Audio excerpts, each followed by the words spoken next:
Okay, so this is part 2 of the chi-square goodness of fit test, looking at whether there's an imbalance in gender in our classroom. So in this step, we're going to evaluate our chi-square.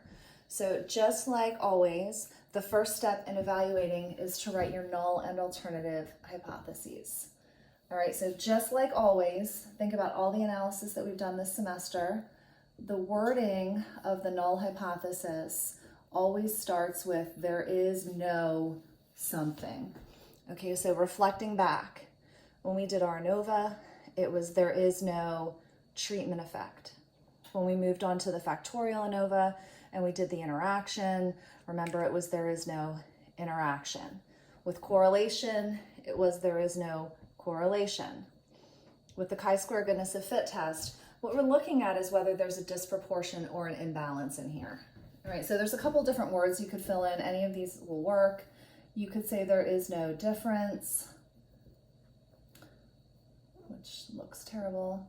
You could say there is no imbalance, or you could say there is no disproportion. Okay, all of those words are interchangeable. It's whatever one sort of makes the most sense to you. All right, and then the alternative hypothesis is there is a difference, imbalance, disproportion. Again, whatever word you like.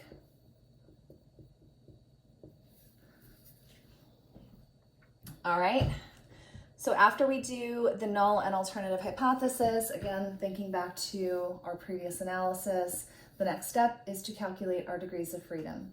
And in the case of the chi-square goodness of fit test, the degrees of freedom is simply the number of groups minus 1. All right, so in this case, we've got male and female, so we've got 2 minus 1, which is 1. And again, just like in previous analyses, now it's time to look up our critical chi-square. All right, so if you're using our book, it's on page 263, kind of looks like this. Remember, when you're looking up your critical values, just to keep consistent with what we've done this semester, we are going to be using the 5% level of significance, which means that we are going to be looking, if we have a chart like we do in our book, we are going to be looking in the column that says alpha equals 0.05, because that is the 5% level of significance.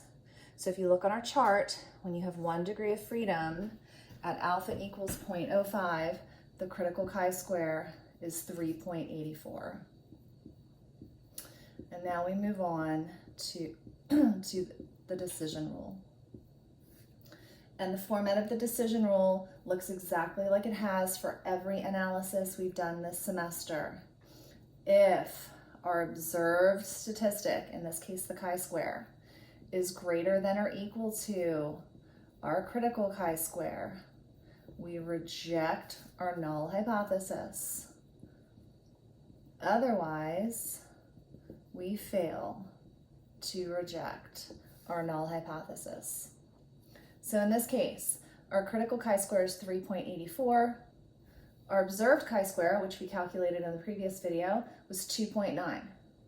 2.9 is not greater than or equal to 3.84. So in this case, we fail to reject our null hypothesis.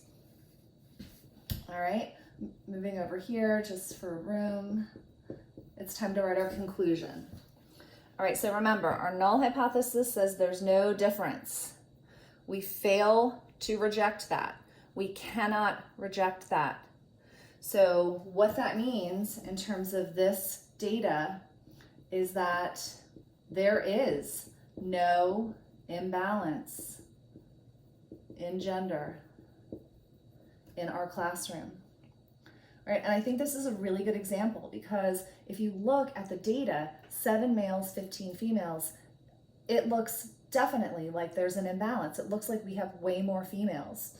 But when you go through the steps of calculating the significance test, it turns out that this is not a meaningful difference. It's not a significant difference.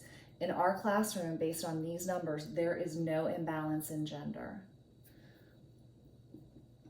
And then journal format, the very last step of the problem, It's the same way we've done journal format all semester.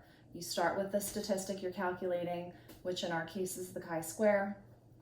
In parentheses, you put the degrees of freedom, then you put an equal sign, and after the equal sign, you put your observed statistic. We put a comma, and because we failed to reject, that means P is greater than 0.05. And that is the chi-square goodness of fit test in 2 short video clips.